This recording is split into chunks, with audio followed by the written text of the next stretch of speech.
We're Joe and Sara Fournier. We live in London, New Hampshire, and we've been coming to Beacon for roughly 2 years now.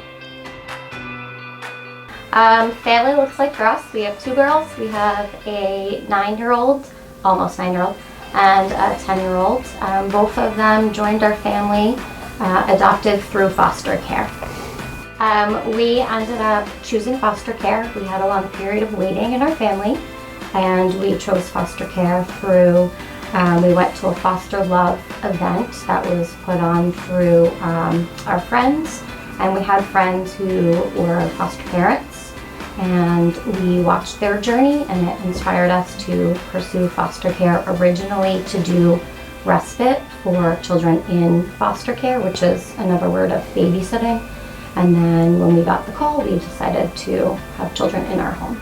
It was a long process. So the fostering doesn't always lead to adoption. The goal of fostering is reunification. And if the reunification goal is not met, then it can move to adoption.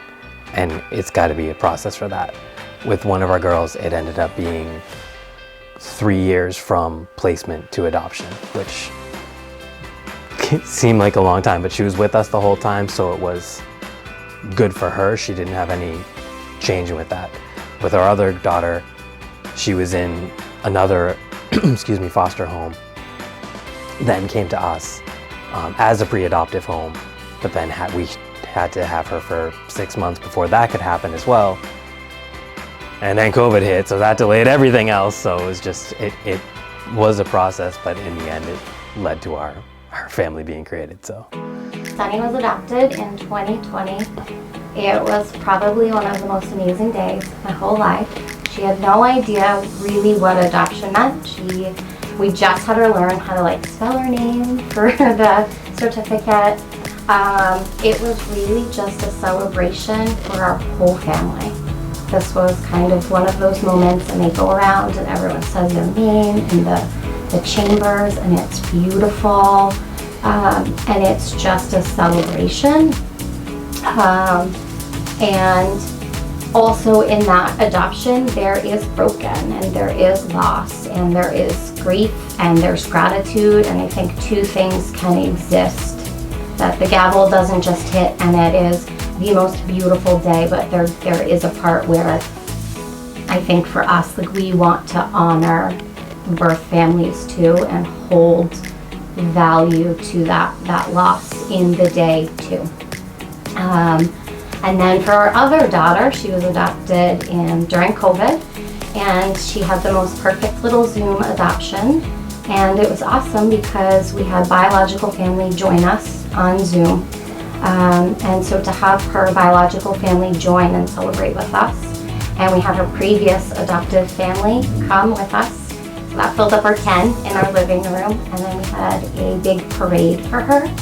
And everyone had signs, and they drove by her neighborhood, and she stood out there, and it was a really great day. The biggest thing we hear is people say, I couldn't do that because I'd love them too much. That's what they need. They need the love, they need the care, they need the attention. And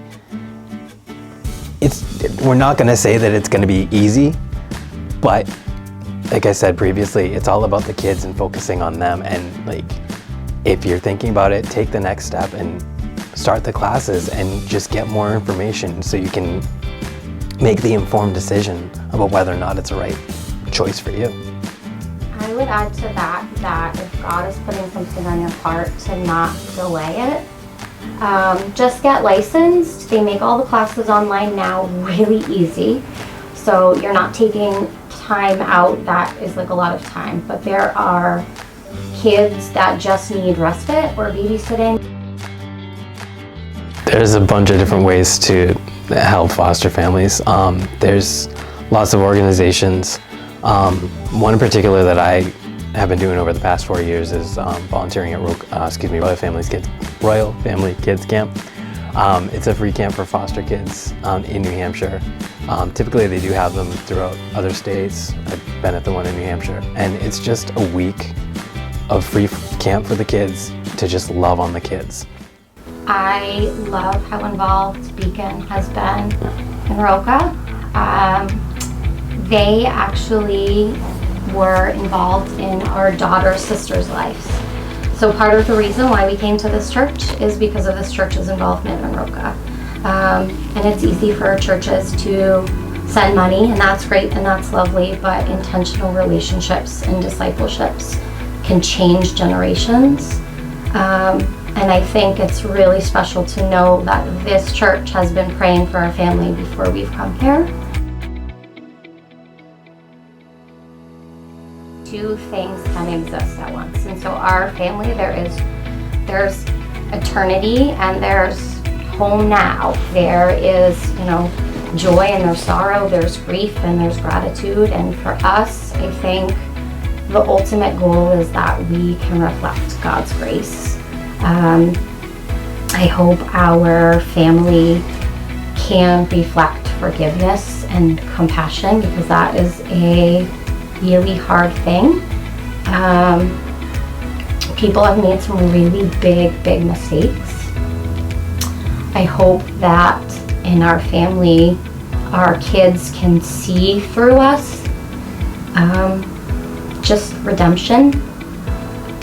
And our family's loud and chaotic, and there's antics and mischief like every other family. It just looks different behind the scenes. We have different conversations. One of the conversations in our house that's happening right now is Jesus died for everybody's sins, and it's easy to kind of want to go, well, just our sins, but this is part of their life to have to say for everybody's sins. And so I hope our kids can see that everybody needs that, that there is a better way to life.